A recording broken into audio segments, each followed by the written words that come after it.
Dios les bendiga, hermanos. Empezamos un año nuevo, es el año 2021, y vamos a continuar con los mensajes que están dedicados al estudio de las 70 semanas de Daniel. El día de hoy vamos a continuar viendo la última semana de Daniel, que se encuentra en el capítulo número 9, versículo número 27. Vamos a darle lectura. Y por otra semana confirmará el pacto con muchos. A la mitad de la semana hará cesar el sacrificio y la ofrenda. Después, con la muchedumbre de las abominaciones, vendrá el desolador, hasta que venga la consumación y lo que está determinado se derrame sobre el desolador. Veíamos la semana pasada que esta última semana de las 70 de Daniel tiene varias interpretaciones. Una de ellas es la que llamo la interpretación clásica, donde el que confirma el pacto con muchos es el anticristo, los muchos es el pueblo de Israel, confirma un pacto de paz que les permite reconstruir el templo, pero a la mitad de la semana rompe el pacto. Él se pone en el templo para ser adorado como Dios y al final él recibe el pago de lo que ha hecho, de toda la matanza que va a originar en aquella época. Viene el Señor Jesús, es apresado el anticristo, es apresado el falso profeta y son echados al lago de fuego. En breve, en términos como resumen, esto es lo que se piensa en la interpretación clásica acerca de esta última semana de Daniel. Veíamos también, sin embargo, que puede haber otras interpretaciones. De hecho, hay otras interpretaciones acerca de esta última semana, y la que estábamos viendo la ocasión anterior era acerca de quién es el que confirma el pacto. Vemos que el pacto es confirmado, es decir, que se está usando una palabra para expresar que este pacto ya existía y ahora tiene que ser confirmado. El que confirma este pacto en este caso es el Mesías, es Dios. ¿Con quién lo confirma? Con los muchos. Puede ser el pueblo de Israel, pero no solamente ellos. ¿Cuál es el pacto que confirma? Veíamos la semana pasada varios pactos que Dios ha establecido con su pueblo, con el pueblo de Israel. Veíamos 6 pactos que nos hablan, 7 pactos que se nos hablan en el Antiguo Testamento y uno que se nos habla en el Nuevo. De los pactos del Antiguo Testamento, uno de los más importantes es el pacto de la ley, cuando Moisés sube al monte a recibir las tablas de la ley y Dios hace un pacto con el pueblo. Sin embargo, también vemos que la Biblia nos habla acerca de un nuevo pacto, y este nuevo pacto se cumple cuando Jesús es sacrificado en la cruz, y Él establece este pacto en la última cena a través del pan que representa su cuerpo, la copa, el vino que representa su sangre. Este es el pacto de la alianza nueva y eterna. Este es el pacto de la sangre que es derramada por Jesús para el perdón de los pecados. Pensamos nosotros que muy posiblemente este pueda ser el pacto del que se nos habla en la última semana de Daniel. Sin embargo, no desechamos tampoco la otra interpretación, porque realmente el estudio de la última semana de Daniel es complicado, es difícil. Y yo creo que lo que podemos hacer es estar atentos de los acontecimientos que se vayan presentando, sobre todo al final de los tiempos, más adelante, que seguramente no estamos muy lejos de ellos, para poder ir viendo cómo se desarrollan y poder ir entendiendo, que Dios nos revele qué es lo que realmente significa esta última semana. Así como las otras semanas también tienen varias interpretaciones, pero hemos visto que hay interpretaciones que se ajustan mejor que otras. Nosotros pensamos que la interpretación que tenemos es más apegada a lo que dice la Escritura. Sin embargo, en esta última semana sabemos que la dificultad para interpretarla es muy grande y que podríamos en algún momento dado no tener la suficiente luz para poder saber exactamente qué significan los acontecimientos que se nos narran en esta escritura de Daniel 9:27. Entonces veíamos que El pacto que puede estar hablando aquí, que es confirmado con los muchos, es justamente el nuevo pacto, el pacto en la sangre de Cristo. Esto no significa que Cristo regrese en forma física a la tierra, va a regresar sin duda, pero no significa que regrese en algún momento dado, empiece a caminar ahí donde está el pueblo de Israel y confirme ese pacto. No opera el Señor así. Él ha dejado a sus discípulos para que ellos sean usados para llevar el mensaje del Evangelio. Y sí nos habla la Biblia de varios acontecimientos, sobre todo en Apocalipsis, que pueden ser, voy a decirlo así, hasta cierto punto sobrenaturales, que pueden llegar a originar que el pueblo de Israel en masa se convierta en nuestro Señor Jesucristo. Por ejemplo, se nos habla acerca de dos testigos, los dos olivos, que van a estar predicando 3 años y medio, que viene la bestia, los mata, pero al final resucitan y ascienden al cielo. Ellos van a dar testimonio acerca de nuestro Señor Jesús. También se nos habla de 144,000 que Dios elige de las 12 tribus de Israel. Y más adelante en Apocalipsis se nos dice que ellos han aprendido un cántico que solamente ellos pueden cantar. Inmediatamente se nos habla acerca de un ángel con el Evangelio eterno que es predicado a todas las naciones. Parece que la interpretación acerca de esto es de que esos 144,000 van a ser usados en los últimos tiempos para predicar el Evangelio en una forma poderosa a todo el mundo y muy posiblemente también al pueblo de Israel, lo cual origine un cambio muy radical en lo que el pueblo de Israel cree y ellos puedan llegar a tener la fe en que Jesús es el Mesías que esperan. No sabemos exactamente cómo se den los acontecimientos, pero de alguna forma el Señor va a obrar para confirmar ese pacto con los muchos a través de sus discípulos, a través de sus elegidos, y para que el pueblo de Israel y muchas otras naciones puedan aceptar ese pacto que Él está confirmando.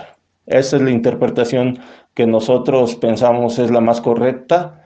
Sin embargo, igual podríamos estar equivocados, pero el tiempo dirá lo que realmente significa esta interpretación y yo creo que debemos de estar atentos, conocer las diversas formas en que se puede llegar a dar los acontecimientos para que cuando se lleguen a dar, sepamos que estamos viendo lo que la Biblia nos ha dicho.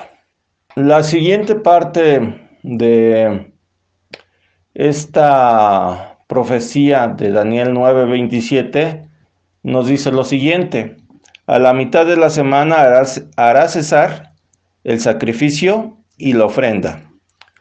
¿Qué significa que a la mitad de la semana haga cesar el sacrificio y la ofrenda? Nuevamente, en la interpretación clásica, se piensa que una vez reconstruido el templo, a través del tratado de paz que el anticristo hizo con el pueblo de Israel, él va a permitir que durante 3 años y medio se realicen los sacrificios y ofrendas en el templo como se hacía hace 2000 años, antes de que el templo fuera destruido. Y a los 3 años y medio rompe el pacto y él se sienta en el templo para ser adorado, para exigir adoración como si fuera Dios.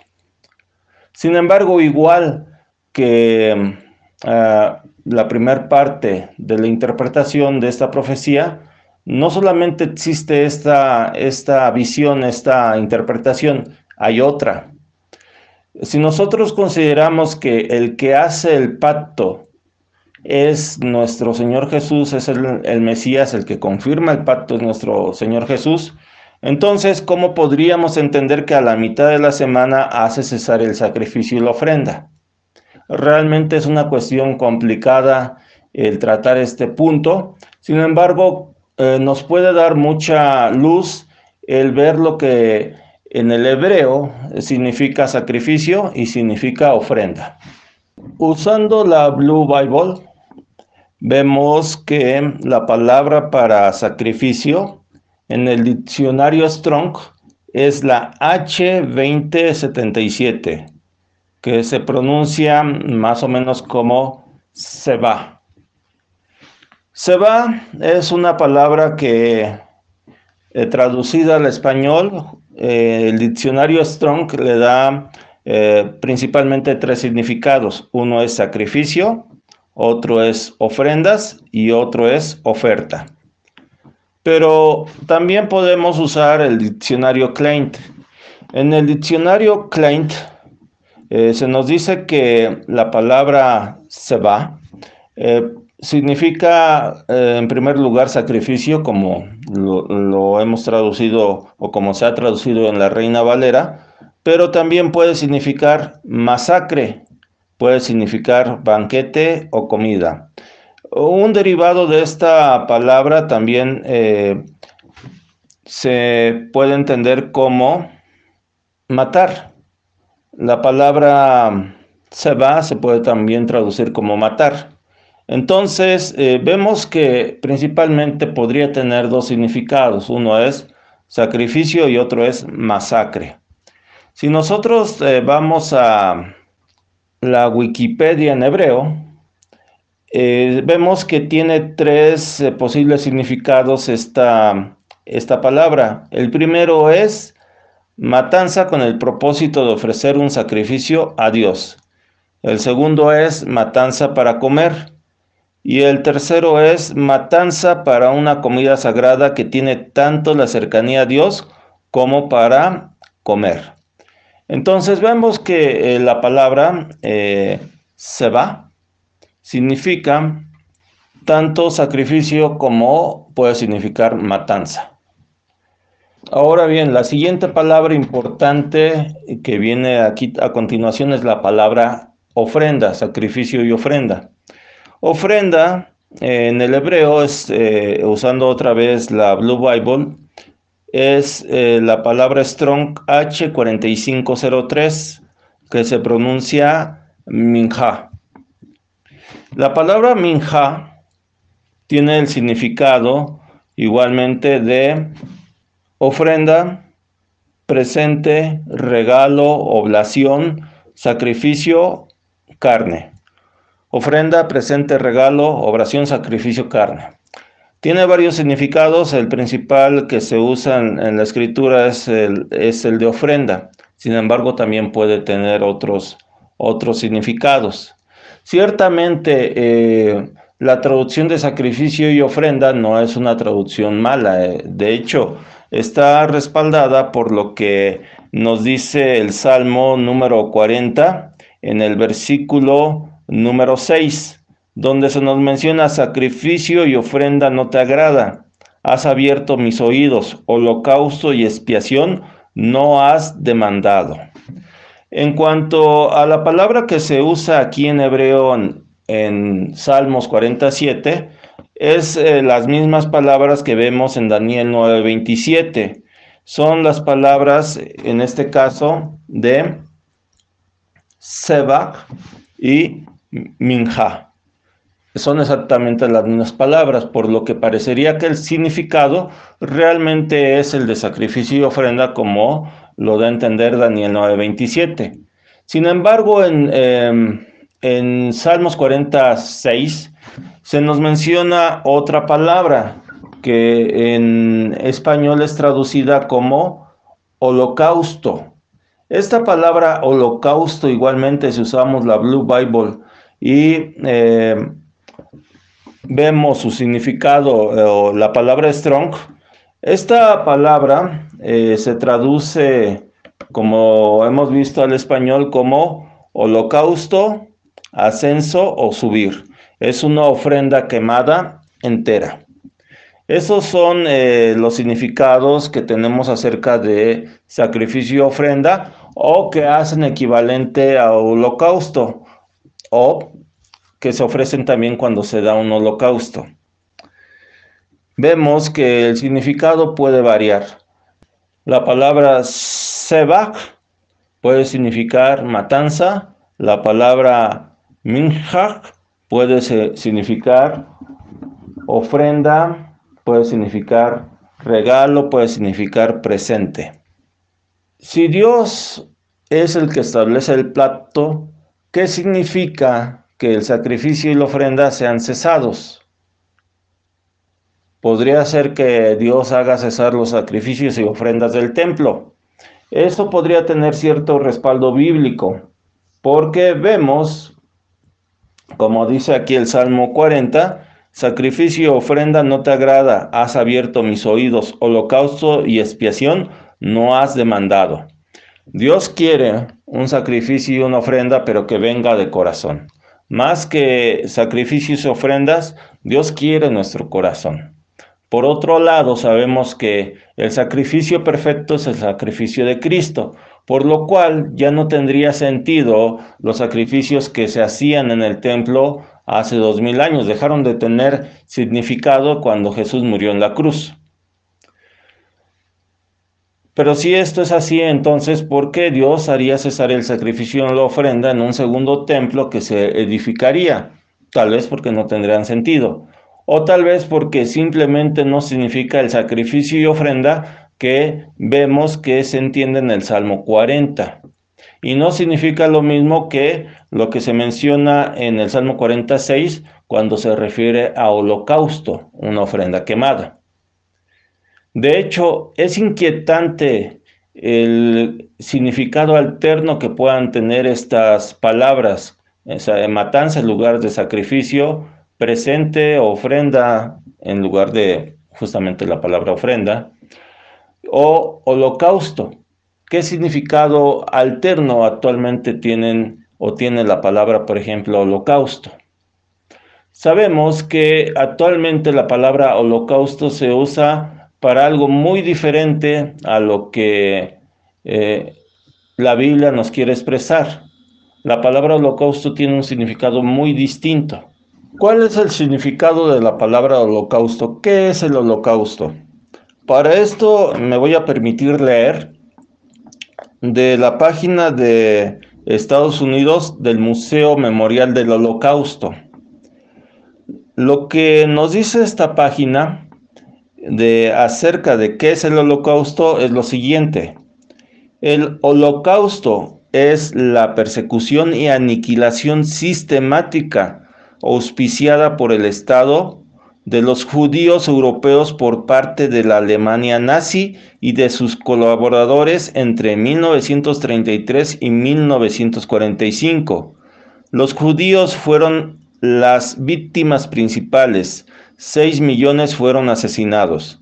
También los romas y sintis, gitanos, las personas con discapacidades físicas y mentales, y los polacos fueron blanco de la destrucción y de la matanza por ser de determinada raza étnica o nacionalidad.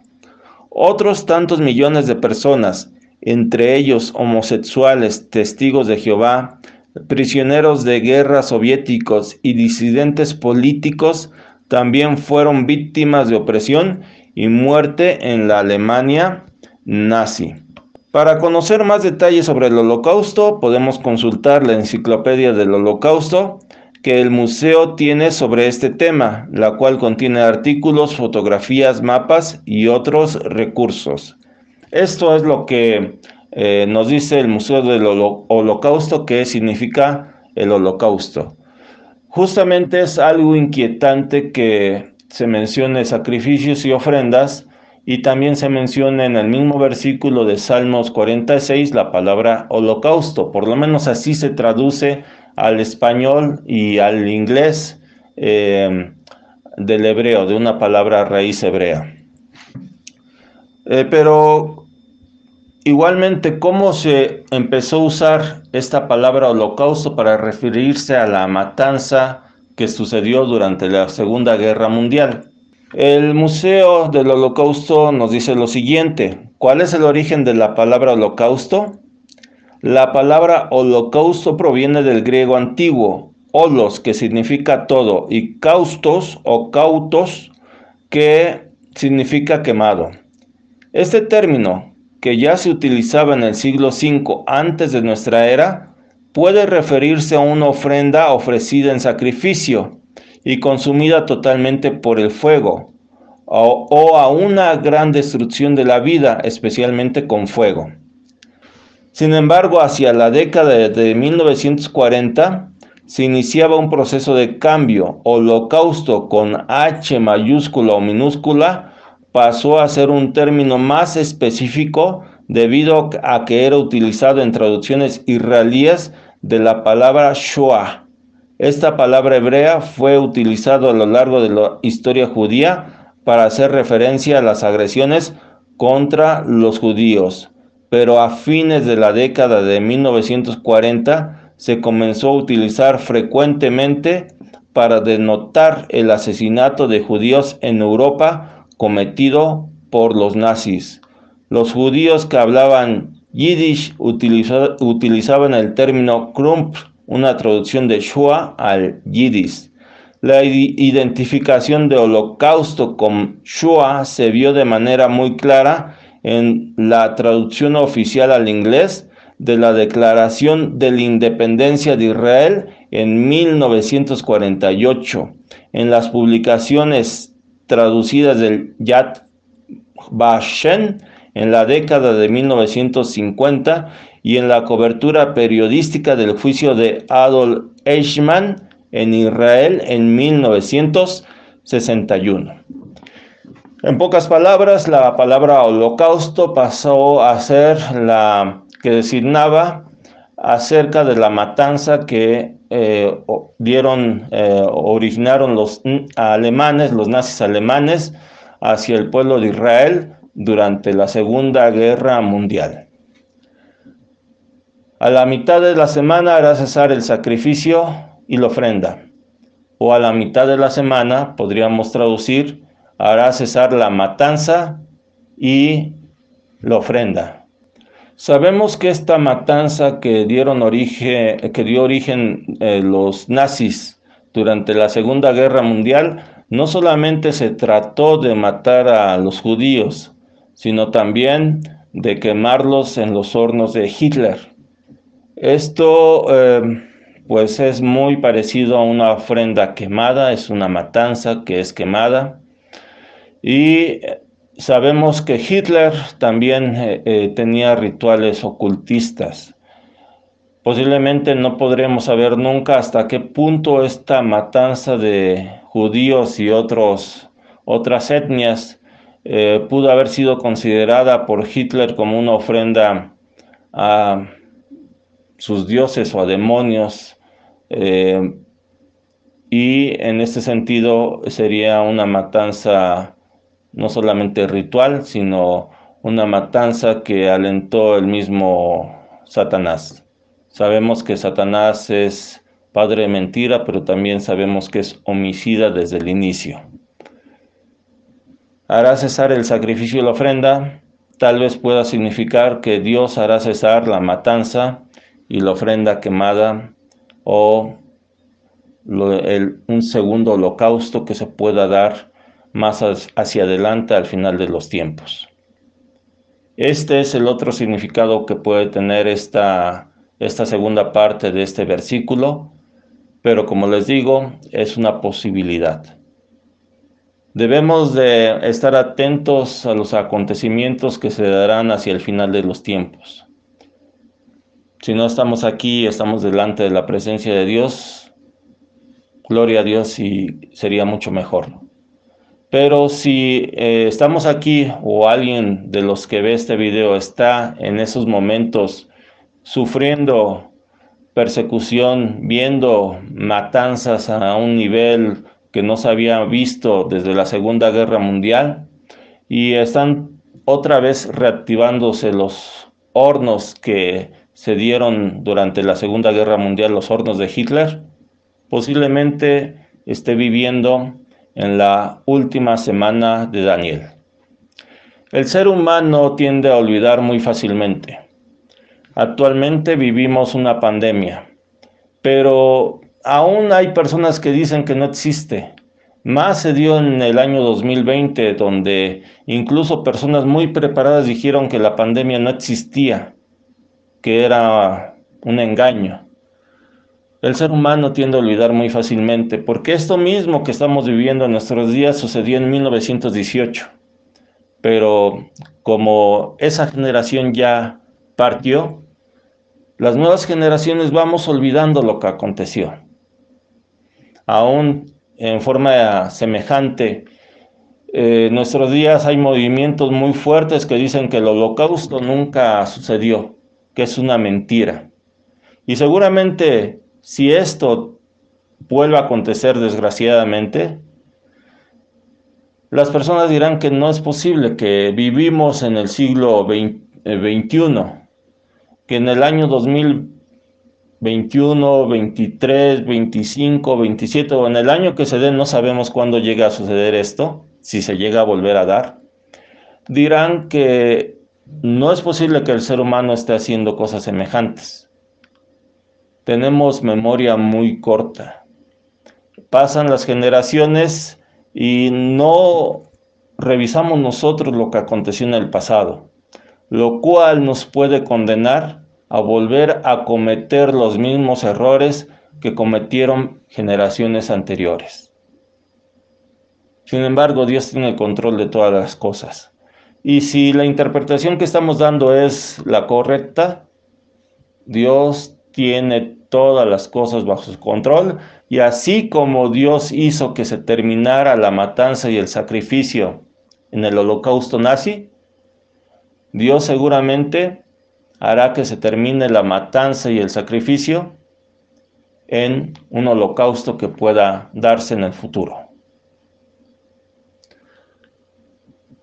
Estos son acontecimientos históricos, pero ¿qué puede hacer uno como cristiano, como una persona que lleva una vida sencilla? Simplemente lo que dice la Escritura: el que oye las palabras del Señor y las hace será comparado con un hombre prudente que edificó sus casas sobre la roca. Y vinieron vientos y vinieron ríos, pero su casa quedó en pie.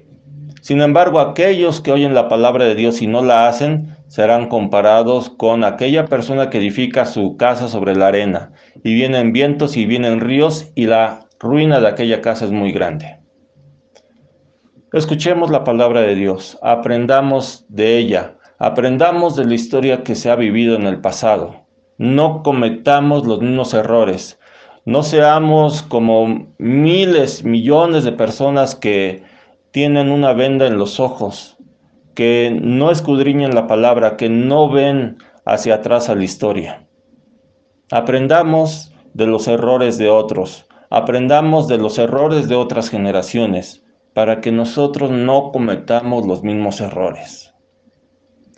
Empieza un año 2021, muy posiblemente también un año difícil, pero confiemos, si estamos sobre la roca, entonces la casa no va a caer. Dios les bendiga. Un año 2021 que sea en victoria en el Señor. Vamos a hacer una oración. Señor, te damos gracias por tu amor y por tu misericordia, porque nos permites empezar este año 2021. Permite, Dios, que estemos tomados de tu mano, que estemos, Señor, parados sobre la roca, y así venga lo que vengan vientos, vengan ríos, venga cualquier situación, Señor, podamos estar firme. Incluso, Señor, si tú nos llamas a tu presencia, que podamos, Señor, tener la paz de que hemos estado, Señor, peleando la buena batalla, que hemos acabado la carrera. Pero si, Señor, tú nos permites vivir todo este año y muchos años más, que siempre, Señor, aprendamos de tu palabra, que podamos, Señor, escarmentar en cabeza ajena, que podamos, Señor, ver la historia y saber que se han cometido muchos errores en el pasado, que no volvamos nosotros a cometer esos errores, que no olvidemos, Señor, el holocausto, que no olvidemos las epidemias o pandemias como la de 1918, que podamos, Señor, aprender del pasado para no cometer los errores que se cometieron, sino antes bien prevenir las situaciones y estar firmes.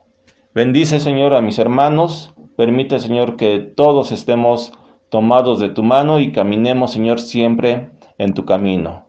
Que peleemos la buena batalla y que podamos, Señor, tener confianza porque tú has vencido, Señor, al mundo.